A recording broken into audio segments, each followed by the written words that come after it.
So uthole lo muntu la kule iguli zikamoya ezingapholi. Kulabantu obahambile abayi3 awubaphi chance ngaleso sikhathi. That's why abantu abaningi they are not even worried ngokuthi ngathi mangena kwi-journey yami yonke into ingihambele smooth. They are worried about a time frame. They are worried about time ukuthi mangashaya manje 1 year nje then after ngikhululeke.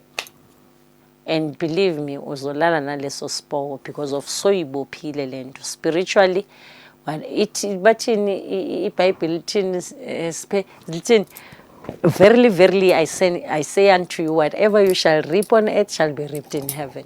So same applies now. Emakhosini, Thokozani, Camagu, Lesedi, Kganya, me onika ngibulise ebantwini ngithi Emakhosini, Lesedi, Kganya, Thokozani, Camagu, bogogo nabomkhulu. You know, when I see a young person, nanoma ngabe umntana omfana umkhulu, umntana entombazana ugogo, ngoba I believe ukuthi siyophakamisa bona bayazalwa kabusha kwizukulu nezizukulwane, umoya wabo uyehlela kubona. Emakhosini, Thokozani, please don't forget to like and subscribe. Ume onika uzokhuluma ngeyigulo bathini iguli. Yes, iguli ezingapholi iguli zikamoya ezingapholi. Bayafika abantu uthola ukuthi umuntu wakhona akalapheki. My daily teachings ikhuluma ngani state of mind. Uyabona umuntu ongekho ku right state of mind akamind ukuhamba inyanga noma abathandazeli abuya mix the west nesonto kwi month A1. By the time umnceda manje ukuthi okay ngene esifuthweni umgcine asesifuthweni ulinde iresult yesifutho ifeedback yesifutho umuntu athi hey gogo yazi sengibuya kubabuzibani bani. Kunabantu abamixtayo izinto ngisho nasephehlweni in order for you gobela ukuthi ucheke ukuthi ubone ukuthi ingelosi yalomuntu uyaphila kuyena nedlozi liyaphila kuyena uzihambisa ngesikhathi. Ngathi ngajabulela ukuthi niqale kahle kahle mawufuna ukubona ukuthi ngempela lengane kusho ukuthi udrawe idlozi kuyena ukuthi manje usebenze ngedlozi not ngenyama yakhe. Mani ngayiqala engelosini izawukhipha konke. Ngelosi ayinamahloni ingakho nanoma uyinyanga ungakafika ethambeni mawuhlola umuntu ungekho ethambeni wazi ukuthi kusuke kuyingelosi shingishangi zikamoya yizo ezifast ungidlulisa cause ezedlozi kwamele uzithole uvula ikhwama yebo into ezinjalo.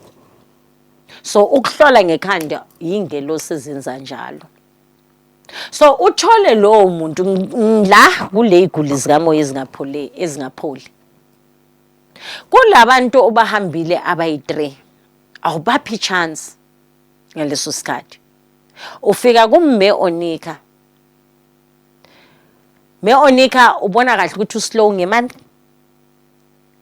Remember when mawufika kumme onika you stayed more than 4 to 5 years before ulungisa lenkinga. Umme onika ukurivilela ukuthi alright ukuze manje umshado wakho ulunge ukuze manje ukuthi into zakho zilunge it's because of kwamele uye entabeni uyohlanganisa abantu abadala noma uyehlane uyohlanganisa abantu abadala noma kwamele uthole cleansing.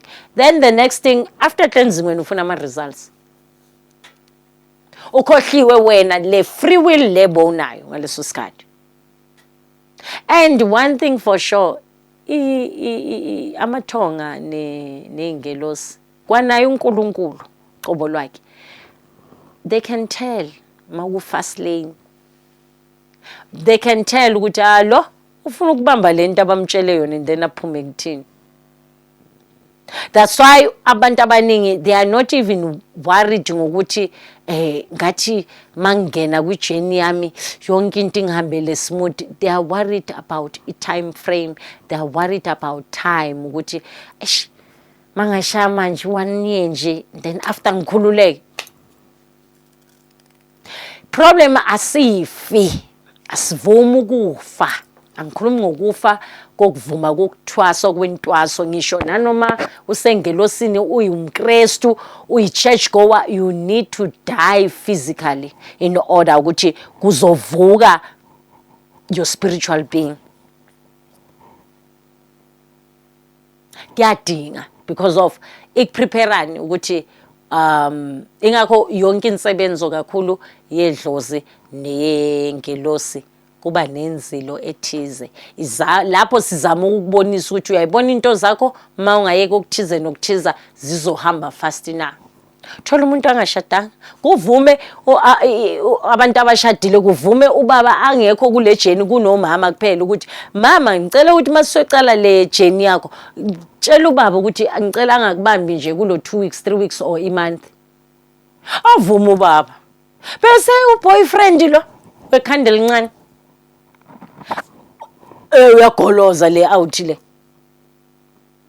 Kanti yona le namhlanje evimba into zakho uma ningabona ukuthi abogogo beni nabomkhulu beni badineka kanjani. Bongeke nje uyihambela amazwe lo ndoda uyihambela izinyanga ezi14 vice versa. Ithi ngathi ifavor abantu besilisa kuphela ngoba abantu besilisa bayafika ukuthi yo mangabani ungibambele lo muntu wesifazane nolala nezipoko mhlazane lo muntu athatha abakubo khona amadlozi angafuni noma ngithi amathonga angafuni ngezingane zabo. Once nje ungafakela umntana umuthi they take him, they take her, they take him kulomhlaba. And believe me uzolala naleso sipoko because of soyibophile lento spiritually. Bathini iBhayibheli lithini verily verily I say unto you whatever you shall reap on earth shall be reaped in heaven. So same applies now. Lo iphila la sayiphila nangale mawuwela ngale. Yingakho namhlanje nibuya njengama ghost and then abazalwane ban confuse ngani njengama demons. Yes, idemon makube awuyilungisi lo ndawo. So imagine amanyala kanje ukuthi manje kwamele uyi-undoe wena ophilayo. Kukhona abantu abalala nezipoko. Ngisayikhuluma nayo lento. Ngeke ngayikhuluma before. Ukuthi kukhona abantu abalala nezipoko mawuthi uyayibheka indlela yakhona lo muntu wazibopha basaphila. Namhlanje awusakhululekanga. Lo mama lo wanilungisela lonto le noma lo baba loyo washona ushonile. Ushonile. And nambile naze yo Nkosi. Well, this is what you're doing. Awulapheki namhlanje it's because of asiyobheka ukuthi kungani. Unga invest emuthini. Yabona manje siphila komunye umhlaba. Ukuthi sidinga ulwazi more than amakhambi. Amakhambi eza after and for you to understand ikhambi elingenayo emlomeni wakho nasemzimbeni wakho kwamele ube ne-idea. Ake nizifundise ukuthi izinyanga nabathandazeli bake babe nesikhathi soku-explain izinto. Kuyasheshwa manje.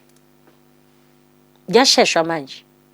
Uthi lesiswasho njengoba ugeze ngaso noma ufuthe ngaso noma likhambi lomuthi ukuyenzeni hayi gogo mkhulu ngibone ijazi eligreen. All right lilungise ke sizoya emanzini uzothi masolungisile ungitshele.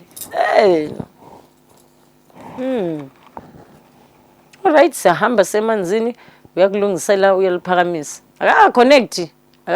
Okay uyasho ukuthi okay umkhulu wakho. then makufika laphiyana umkhulu sekahlupha manje ngoba lesonto lokumisa kulo lesonto leli lejazi leli livuke ukuthi iyavele umkhulu bekasonta kulelo lo nkonzo leyo nifike lapho bokushanga same thing le kamkhulu abamshaye ngayo ngoba umoya uyavuka uma ngale ukuthi uzondwa abantu nani uyavuka phezulu kogogo wakho babe nabo bebamdlela umona nani imimoya ngisho nasemakhaya kuliwa kanje mawuthi uyayibheka le emuva yes abomkhulu nabogogo bekungena peace vele nje la ekhaya Emakhosini Thokozani Camagu Lesedi Kganya. Please don't forget to like and subscribe, and I love you. And also please you can also join, please join my membership channel so that uzoba i-celebrity yami ngiyanicela. You can get exclusive videos and buzana noma yini vele uthi yimi lo uyazi ukuthi ngimember. Okay, thokoza amen.